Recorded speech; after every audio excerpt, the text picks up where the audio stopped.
I am राजकुमार मुळे from electrical department. EMI सब्जेक्टचा सर्वात important topic जो मुलांना खूप कन्फ्युजिंग करतो किंवा प्रॅक्टिकलमध्ये पण खूप कन्फ्युजनमध्ये मुलं असतात, तो टॉपिक म्हणजे वॅट मीटर. आज थोडा व्हिडिओ लेंदी होईल, बट वॅट मीटरचा एकही क्वेश्चन शिल्लक राहणार नाही. म्हणजे वॅट मीटरबद्दल सगळं डिटेल एक्सप्लेन करतो. 1 watt metre, 2 watt meter, 3 watt meter. Actually this is unit number 3 also. आणि हे दोन्ही प्रॅक्टिकल सगळं कवर होणार. फक्त नीट व्हिडिओ बघा. एक्सटर्नली कुठलाही प्रश्न विचारू देत. कम्फर्टेबल, इझी सगळं तुमचं होणार. Okay, so we start our new unit or chapter or new topic. It is watt meter. Watt meter. Watt meter म्हणजे काय, वॅट म्हणजे काय, काय मेजर करतो, कसं असतं, सगळं प्रश्न सॉल्व्ह होणार. सगळ्यात पहिला प्रश्न, what is mean bye watt. Watt is a unit of power. Watt is a unit of power. What is formula for power? V into I. तुम्ही सांगाल V इंटू आय. जेव्हा मी एक्सटर्नल बाहेर जातो तेव्हा प्रश्न विचारतो, अरे तुमच्याकडे वोल्ट मीटर आहे का? येस आहे. ॲमीटर आहे का? आहे. मग वोल्ट मीटर आहे, ॲमीटर आहे, तर वॅट मीटर कशाला लावायचा? हे मल्टिप्लिकेशन करून आपण. लक्षामध्ये आला माझा point. So this is not formula for power. Power is equal to VI cos theta. This is for single phase. 3 phase असेल तर फक्त त्याला √3 मल्टिप्लाय करायचं.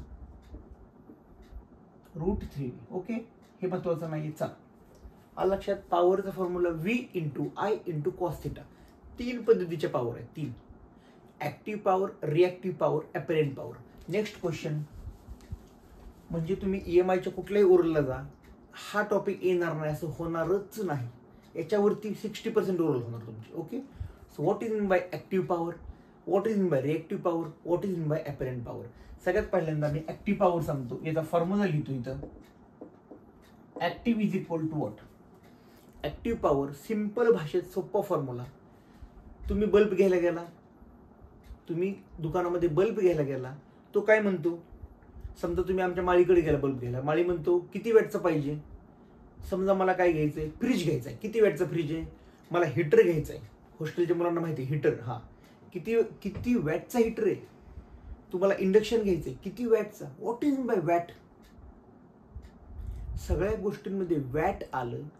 वॅट म्हणजे आपल्याला लागणारी जी ऊर्जा असते ती वॅट मध्ये असते. That is called active power.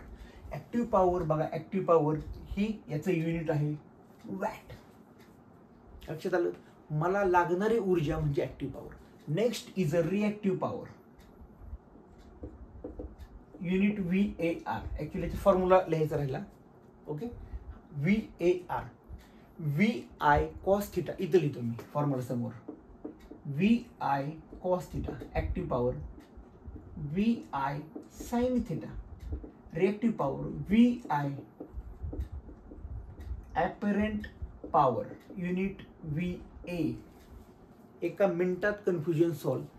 ट्रान्सफॉर्मरचं unit काय असतं? VA.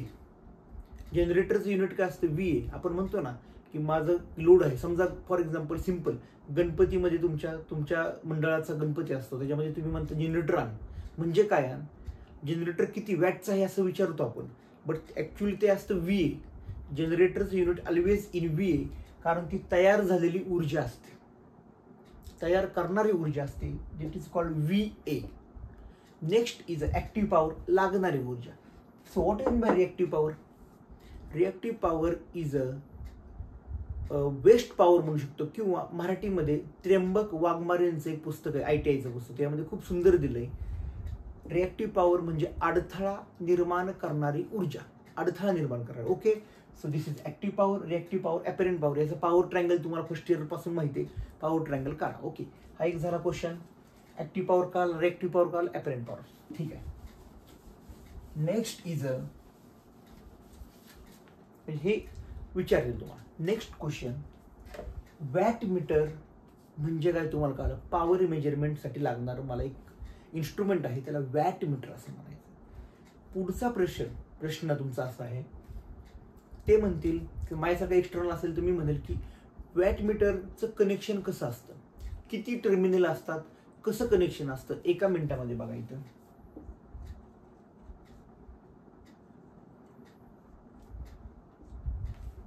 सर आम्ही असं काढलंय, इथं आम्ही लिहितो एम, इथं लिहितो एल, इथं लिहितो सी, इथं लिहितो व्ही. हे मी पाठ केलेले, हे मी पाठच केलेले. मला माहिती मी शिकवतो, तुम्ही हे पाठ करता.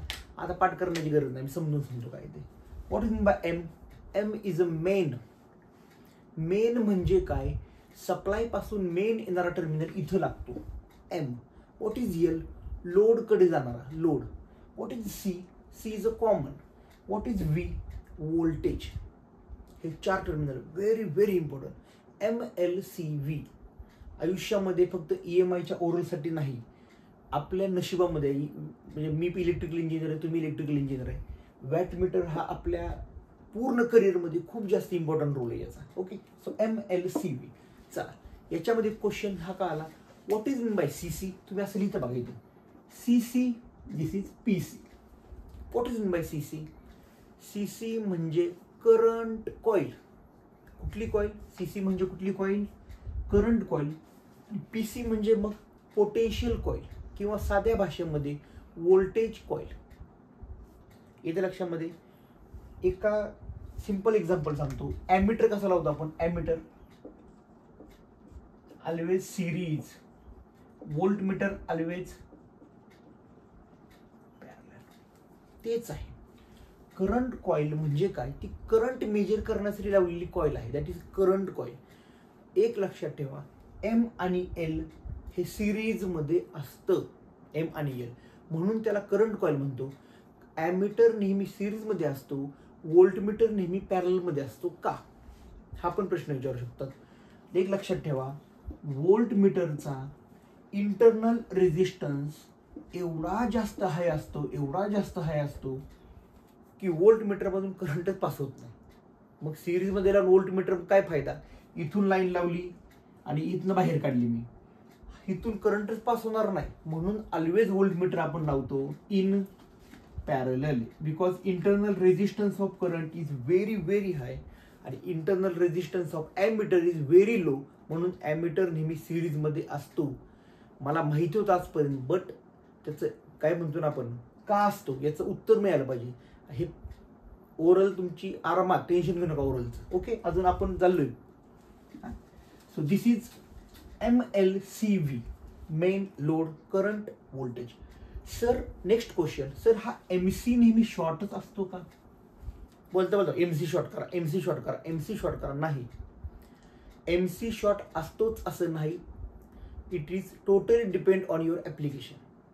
म्हणजे मला काय मेजर करायचं त्याच्यावरती मी MC शॉर्ट करायचा की नाही करायचा हे ठरवतो. बरं, हे पहिली गोष्ट करायचं की नाही करायचं हा लांबची गोष्ट. MC शॉर्ट का करायचं? सिंपल भाषेमध्ये सांगतो, दिस इज युअर पोटेन्शियल कॉईल, म्हणजे थोडक्यात व्होल्टमीटर म्हणा. व्होल्टमीटर कसा असतो? पॅरलल मध्ये असतो.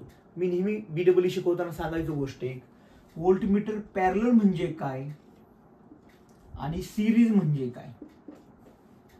पॅरलल म्हणजे जिथे 2 वेगळ्या वेगळ्या वायर येऊन लागतात, that is your parallel connection. आणि सिरीज म्हणजे काय? तर एकच वायर असते, त्याला मी कट करून मध्ये ॲमीटर लावतो किंवा मध्ये जे टर्मिनल लावतो ते सिरीज मध्ये असतं. म्हणजे ही एकच वायर होती, याला कट करून मी काय लावलं? ॲमीटर लावलं. इथून सर्व लोडला चालली होती, बट मला करंट मेजर करायचं आहे. व्होल्टेजला काय होतं? 2 वेगवेगळ्या वायर असतात. Very very important. व्होल्टेजला नेहमी 2 वेगवेगळ्या वायर असतात. मग सर इथं काय ॲप्लिकेशन आहे? पोटेन्शियल कॉईल म्हणजे व्होल्टेजच मेजर करायचं आहे आपल्याला. ओके, मग हे MC शॉर्ट करायचं का नाही करायचं?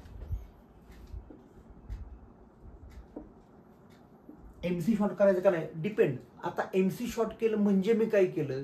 MC शॉर्ट केलं म्हणजे ही पोटेन्शियल कॉईल आहे ना, त्याचा एक टर्मिनल मी इथं लावला. समजा हे R असेल, हे Y असेल आणि हे B असेल, बरोबर. जर मी MC शॉर्ट केलं म्हणजे याची पोटेन्शियल कॉईल R ला लावली एक टर्मिनल आणि दुसरं टर्मिनल मी कशाला लावलं? समजा Y ला लावलं. मग हे कुठलं व्होल्टेज मेजर करेल मित्रांनो? R आणि Y मधलं. कुठला करंट मेजर करेल? हे बघा सर, R मधून निघला, हा R मधला करंट मेजर करेल. व्होल्टेज कुठलं मेजर करेल? MR आणि Y मधलं. जर समजा मी हे इथं नाही लावलं, हे असं लावलं तर आर आणि बी मधलं व्होल्टेज मेजर करेल, करंट मात्र आर मधलं मेजर करेल. लक्षात आलं? हा, फास्ट होतंय का? ओके, हे समजलं. हे जर समजलं, विषय संपला. इथंच तुमचा विषय संपला. सर मला एक कळालं, पण हे काय असलं वापरलंय, याला जम्पर असं म्हणायचं याला. आणि हे वापरायचं का? तर मी इथं कुठेही शॉर्ट काय केलंय का? नाही केलेलं. हे वरून जम्प टाकलाय म्हणून याला म्हणायचं जम्पर. Okay, jumper. लक्षात आलं? हा. तर इथपर्यंत काय अडचण आहे का? नाही. आता नेक्स्ट क्वेश्चन म्हणजे वॅटमीटर कळालं. वॅटमीटरचे 4 टर्मिनल कळाले. MLCC कळाली आणि CV कॉमन आणि व्होल्टेज म्हणजे पोटेन्शियल कॉइल हे कळालं. MC शॉर्ट असतं का? नसतं. बट MC शॉर्ट केलं म्हणजे काय केलं, एक वायर आरला लावली आणि एक वायर खाली ज्याला असेल त्याला मी लावणार. इथपर्यंत काय अडचण आहे का? नाही. आता नेक्स्ट बघू आपण.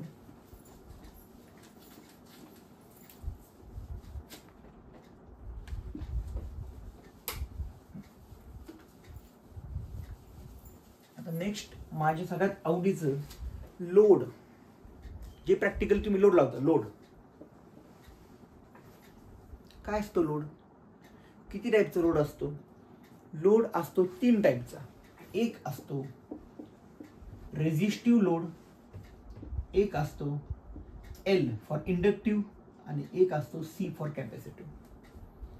म्हणजे प्रॅक्टिकलला तुम्ही कुठला लोड लावता हा सगळ्यात जास्त इम्पॉर्टंट प्रश्न आहे. मी एक्सटर्नल गेल्यावरती विचारतो की अरे बाबा लोड कुठला आहे?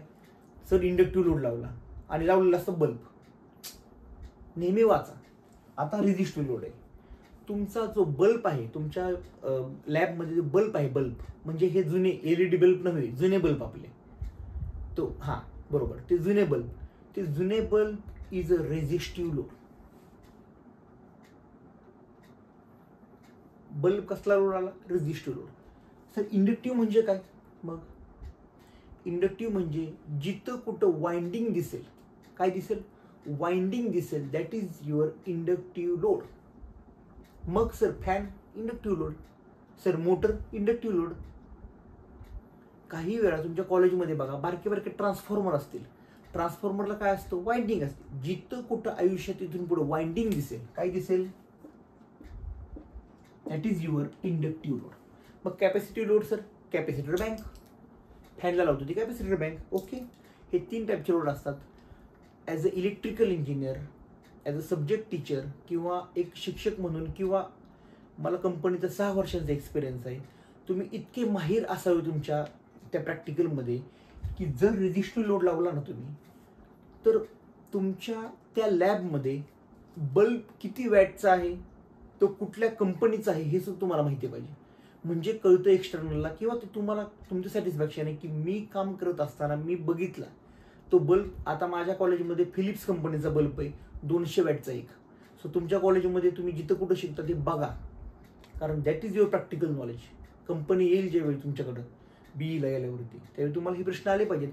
कुठली मोटर होती? इंडक्शन मोटर होती. त्याची नेमप्लेट माहिती पाहिजे. तुम्ही ज्या गोष्टीला हात लावताय आज ती गोष्ट तुम्हाला परफेक्टच माहिती पाहिजे. त्या गोष्टीची इन्फॉर्मेशन तुम्ही काढलेली असावी असं मला वाटतं. सो हे लोडचा टाईप झाला. चला आता next is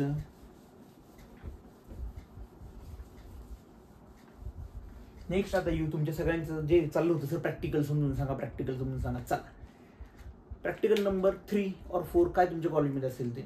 find active reactive power using 1 wattmeter with 2 way switch. याची डायग्राम मी थोडीशी छोटी काढतो. हे बघा, this is your 3 phase supply RYB. इथं लिहा जरा इथं. हा 3 फेज 440 वोल्ट 50 हर्ट्ज. बरोबर आलं इथपर्यंत. This is your 3 phase dimmerstat. आलं इथपर्यंत. चला ठीक आहे, काढलं इथनं बाहेर. R इथे लिहू शकता RYB आणि N न्यूट्रल. ठीक आहे, इथपर्यंत आला RYBN. नेक्स्ट प्रॅक्टिकलचं नाव काय? युझिंग, इथे लिहितो मी, using 1 watt meter with two way switch. 1 wattmeter two way सगळं सांगतो तुम्हाला, 2 मिनिटं होतं कारण. हे काय आहे, एक ॲमीटर आहे, सॉरी RYB 3 फेज सप्लाय आहे. इथे लावला मी एक ॲमीटर, इथे लावला मी ॲमीटर, इथे पण लावला ॲमीटर.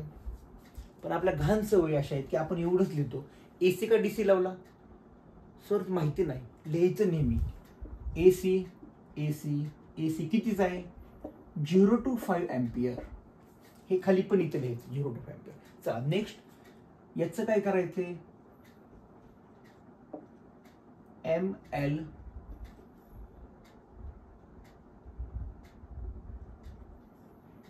हे C हे V सांगतो तुम्हाला सगळं. इथं लोड काढू आपण. Okay,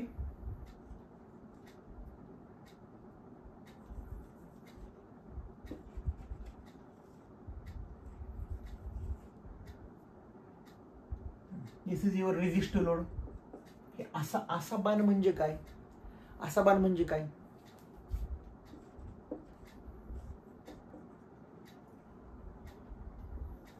RYB.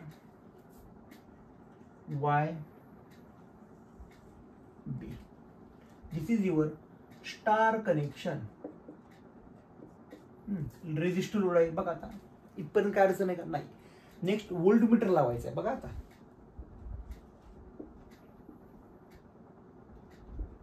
कितीचा व्होल्टमीटर असेल रे बाळांनो. इथं एक प्रश्न उपस्थित होतो, what is mean by line voltage आणि फेज व्होल्टेज. एका सिंपल भाषेत सांगतो, लाईन व्होल्टेज आणि फेज व्होल्टेज. लाईन व्होल्टेज म्हणजे 2 लाईनच्या मधलं व्होल्टेज म्हणजे लाईन व्होल्टेज. ओके, हे खोडतो म्हणजे कन्फ्युजन नाही. इथून सप्लाय बाहेर काढला. ओके, 600 का लावला, 440 आपलं काय असतं, लाईन व्होल्टेज असतं. What is mean bye phase voltage. Phase voltage म्हणजे जिथं न्यूट्रल पॉईंट येतो that is your phase voltage, ते असतं 230. हे बघा इथं हा पॉईंट न्यूट्रल आहे, तुम्हाला माहिती आहे स्टार कनेक्शन मध्ये. सो जर मी इथं व्होल्टेज मेजर केलं that is your phase voltage. म्हणजे हे किती लावावं लागेल मला, 0 to 300 volt. Okay, he diagram तिथपर्यंत पूर्ण झाली. सर मला एक कळालं, ॲमीटर 3 लावले, स्टार कनेक्टेड लोड लावला, व्होल्टमीटर लावले. ओके, हे का सोडले असं, तर युजिंग टू वे स्विच आहे बरोबर. टू वे स्विच कसा सांगतो,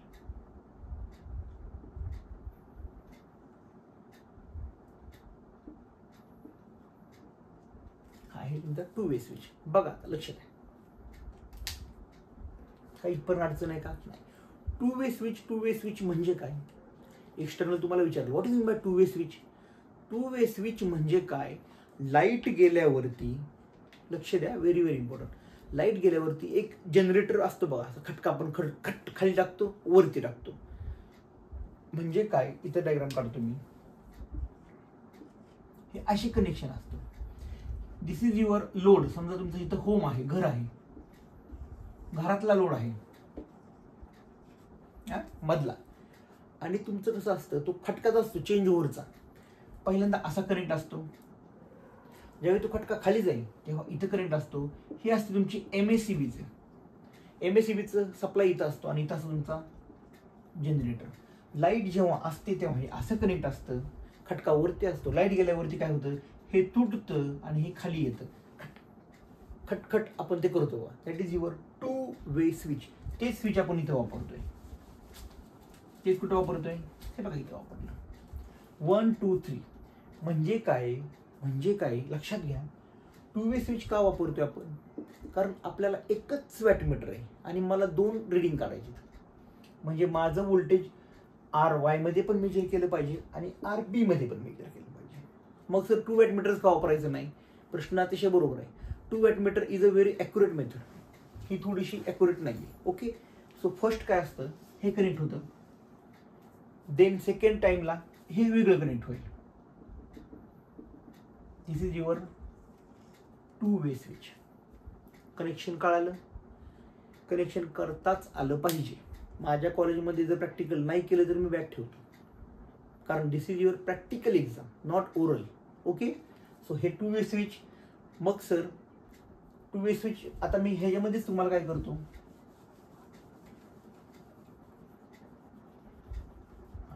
याच्यामध्येच तुम्हाला काय करतो, 2 वॅटमीटर मेथड लगेच काढून दाखवतो. मग त्यानंतर आपण थोडंसं याच्यावर डिस्कस करू. ओके, 2 वॅटमीटर मेथड काय असेल बाळांनो? 2 वॅटमीटर मेथड इथं असेल बघा. सेकंड वॅटमीटर मी ते लावला, ML C आणि V इथं कनेक्ट केला V, दुसरा इथे केला. किंवा सर मी असं केलं तर हाच वरती काढला आणि हा लावला तर चालू शकतं का? पळू शकतं, चालेल. This is also your correct diagram.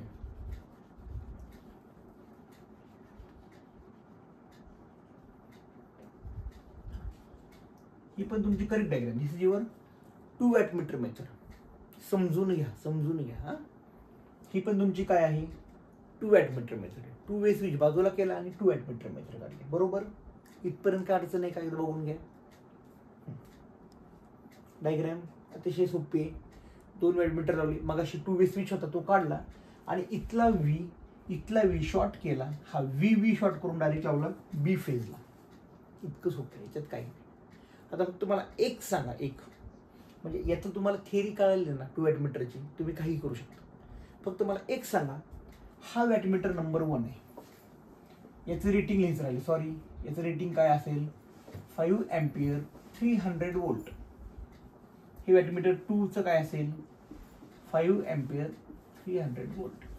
काही ठिकाणी 250 असतो, मग 250 असतो चालतो का? चालेल. किती वेळ झाला? मिनिटं? ठीक आहे, शेवटी 3-4 मिनिटं संपवतो. बसू नको. हां, चला इथपर्यंत आलो, काय अडचण? आता काय करू आपण? डिस्कस करू. Wattmeter number 1. वॅटमीटर नंबर 1 कुठला करंट मेजर करतोय? ते बंद कर ना. हां, वॅटमीटर नंबर 1 कुठला कनेक्शन मेजर करतोय? कुठला करंट मेजर करतोय वॅटमीटर नंबर 1? सर हा वॅटमीटर आणि ही त्याची करंट कॉईल. हा कुठला मेजर करेल? R मधला. म्हणजे मी असं लिहू का इथं? करंट IR आणि व्होल्टेज. आता व्होल्टेज कुठले मेजर करेल? वॅटमीटर नंबर 1चा विषय चालू आहे. सर मी MC शॉर्ट केला म्हणजे या व्होल्टेज कॉईलचा एक टर्मिनल लावलं R ला आणि दुसरं टर्मिनल कशाला लावले बघा? इथं न लावता इथं लावले. म्हणजेच कशामध्ये? B मध्ये. That is your IR and VRB cos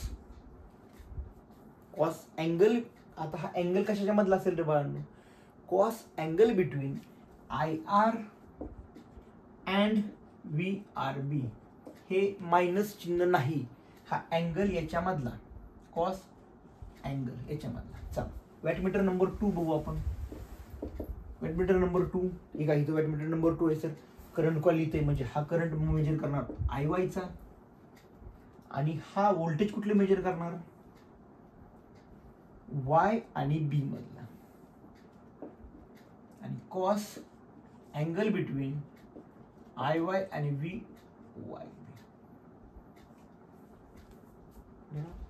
इथपर्यंत काय अडचण आहे का नाही? आता फक्त एक 2-3 मिनिटाचा प्रश्न राहिलाय, आपण पटकन व्हिडिओ संपू. W1 W2 कळाला मित्रांनो? हे कळालं तुमच्या थिअरीचा 8 मार्काचा क्वेश्चन आज परफेक्ट झाला. प्लस प्रॅक्टिकल एक्झामला काहीही आता विचारू द्या आणि थिअरीचंही झालं. मेन म्हणजे कन्सेप्ट क्लिअर झालेला असावा. अजून एक प्रश्न असतो, सर इंग्लिशमध्ये बोलावं का मराठीमध्ये बोलावं? ते totally depend on your external. मी असेल तर मला असं वाटतं मराठीत चालेल बोललेलं. कन्सेप्ट सांग बाबा, कन्सेप्टमध्ये कुठेही चुकू नका. ओके, चला तर कुठं आपण आलो होतो? वॅटमीटर नंबर 1 काय मेजर करत होता? इथे लिहितो मी IR VRB आणि cos theta angle between IR and VRB. Okay, W2 काय होतं? IY VYB cos of angle between IY and VYB. Okay, का काढले हे? बरं, सगळ्यात पहिला प्रश्न 2 वे स्विच कळाला, लोड कळाला, वॅटमीटरचं कनेक्शन कळालं. आता फक्त एकच प्रश्न राहतो, लोड कुठला लावल्यावरती रिडिंग कशी येतात? म्हणजे मी तुम्हाला सांगतो, जर तुम्ही रेझिस्टिव्ह लोड लावला, कुठला? रेझिस्टिव्ह, तर तुमचे वॅटमीटर नंबर 1 आणि 2 दोघांचे रिडिंग सेम येणार. जर तुम्ही इंडक्टिव्ह लोड लावला, इंडक्टिव्ह लोड लावल्यावरती एक वॅटमीटर निगेटिव्ह जातं, मग काय करतो आपण, व्हेरी व्हेरी इम्पॉर्टंट, काय करतो, MC इंटरचेंज करतो. MC इंटरचेंज केलं की रिडिंग येतं, बट ते रिडिंग आपण निगेटिव्हमध्ये घेतो. जेव्हा तुम्ही न्यूमेरिकल सॉल्व्ह कराल त्याच्यामध्ये प्रश्न येईल की when wattmeter shows negative reading we exchange our connection and then we get 50 watt reading. याचा अर्थ काय, तर MC जर तुम्ही इंटरचेंज केलं तर येणारं रिडिंग हे निगेटिव्हमध्येच असतं. ओके, चला. तर का रेझिस्टिव्ह लोड लावल्यावरती रिडिंग का सेम येतं, इंडक्टिव्ह लोड लावल्यावरती रिडिंग का वेगळं येतं, याचं एक्सप्लेनेशन देतो आणि हा व्हिडिओ संपवतो. थोडासा लेंदी होईल, बट कन्सेप्ट आहे, कन्सेप्टला तुम्हाला थोडा वेळ द्यावाच लागेल. हा कन्सेप्ट कळाला, प्रॅक्टिकल नाही, सगळं तुमचं होऊन जाईल. चला, फेजर डायग्राम काढतो.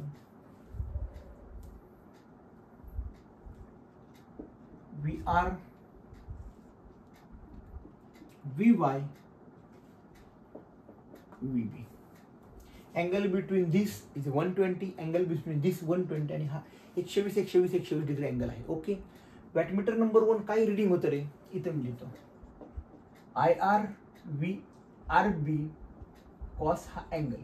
आपल्याला मेन टास्क काय माहिती आहे का, तो अँगल फाइंड करायचा, अँगल इथला किती. ओके, तर प्युअरली कुठला लोड म्हणतोय आपण, फर्स्ट रेझिस्टिव्ह बघू आपण. प्युअरली म्हणजे रेझिस्टिव्ह लोड, इथं R लिहितो आणि ह्याला गोल करतो म्हणजे रेझिस्टिव्ह लोड. ओके, तर करंट काय असेल रे, फर्स्ट इयरला होतं बघा, रेझिस्टिव्ह लोड असल्यावरती करंट आणि व्होल्टेजच्या मधला अँगल किती असतो, 0 असतो. म्हणून मी तर लिहितो IR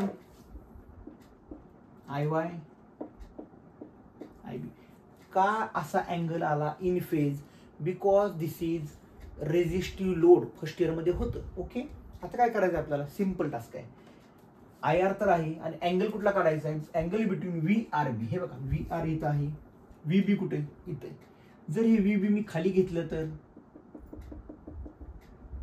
this is minus VB using parallelogram method. हे बघा, हे कसं होईल, हे याला पॅरलल, हे याला पॅरलल आणि ही कशी तरी अशी डायग्राम येईल.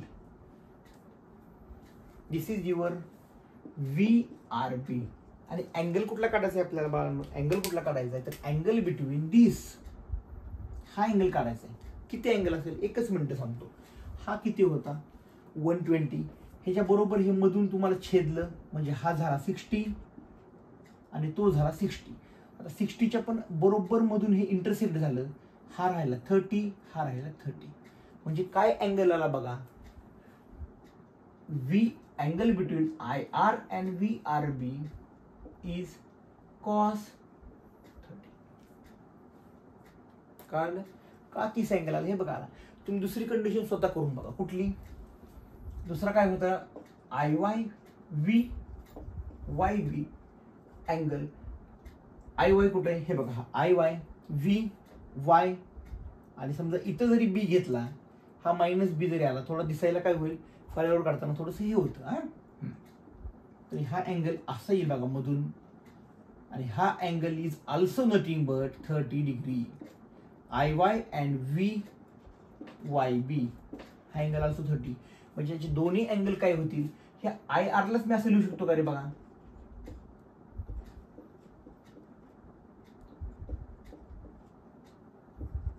What is wattmeter 2. म्हणून रेझिस्टिव्ह लोड मध्ये दोन्ही रिडिंग सेम येतात. Very very important. हे जर तुम्ही एक्सटर्नल सांगितलं, आउट ऑफ मार्कणार, आउट ऑफ. कारण सेकंड इयरच्या मुलांकडून हे फेजर डायग्राम एक्सपेक्ट नसतं आम्हाला. ओके, तर हे झालं फॉर रेझिस्टिव्ह लोड. आता बघूया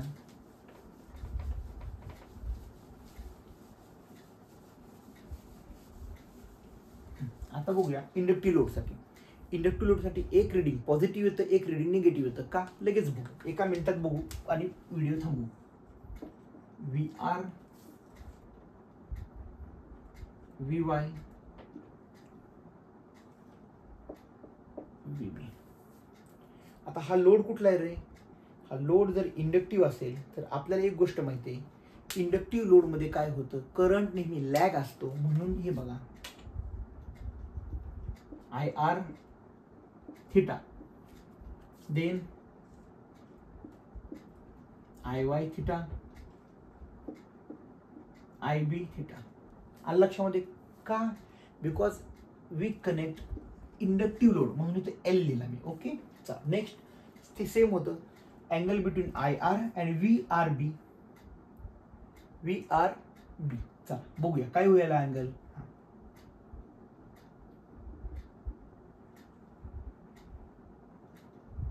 युजिंग पॅरलोग्राम मेथड हे इथं कुठंतरी येईल बघा असं. VRB मायनस VB नाही तर मायनस ऑफ VB. कळलं काय असेल अँगल. बरं अँगल कुठला काढायचा तर लक्ष द्यायचं. The angle between IR and VRB हा अँगल काढायचा आहे. हा अँगल काढायचा आहे आपल्याला. किती असेल अँगल बघूया. सर इथून इथं किती होतं 120 होतं. हे मधनं भागल्यामुळे हे 60, हे पूर्ण इथपर्यंत हे खाली गेलं थोडंसं. हे 60. आता ह्या 60 मध्ये पण काय झालं, हे पुन्हा मधून भागलं. हे आलं आतलं 30, हे आलं आतलं 30. पण सर इथून ते इथपर्यंत अँगल 30 आहे, पण मला हाच अँगल काढायचा आहे. मग कसा काढणार. एक गोष्ट मला माहिती आहे, इथून इथपर्यंत थिटा आहे आणि हा काढायचा आहे. हा पूर्ण 30 आहे आणि हा थिटा आहे, म्हणजे राहिलेला अँगल इथला कसा काढाल. 30 मायनस थिटा केल्यावर चालेल का. तसाच निघणार आहे. हा 30 पूर्ण वजा हे केल्यावरतीच हा अँगल मिळणार आहे. म्हणून this is angle is 30 minus theta. म्हणजेच काय आलं, वॅटमीटर नंबर 1 काय मिळेल. VLIL cos 30 minus theta.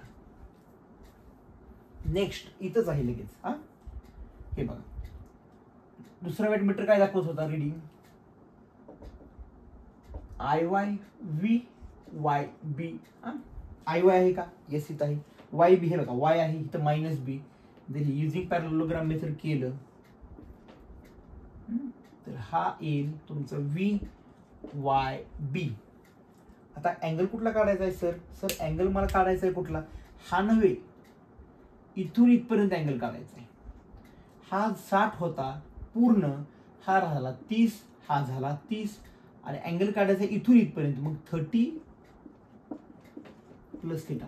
हे तुम्ही असंच लिहित नाही cos 30 plus theta cos 30 minus theta. Calculation म्हणजे बघा.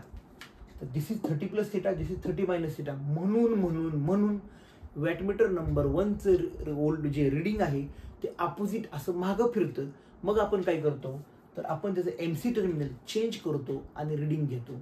This is your phasor as well as connection as well as wattmeter questions. हे सगळं डिस्कशन झालं. कशाचं प्रॅक्टिकल तुमचं कुठलं होतं. Find active reactive power using 1 wattmeter 2 wattmeter method. So this is all about today's topic. काय क्वेश्चन असतील सांगा. व्हिडिओ बघा. एकही प्रश्न माझ्या माहितीने शिल्लक राहणार नाही. जर हे थोडं फास्ट असेल तर नेक्स्ट व्हिडिओ आपण काहीतरी अजून करूया. आणि तुमचे सगळ्या युनिटचे सगळे व्हिडिओ EMIचे पण येतील. BEE बॅक असेल त्यांचेही येतील. काळजी करू नका. Okay. So thank you so much and all the very best.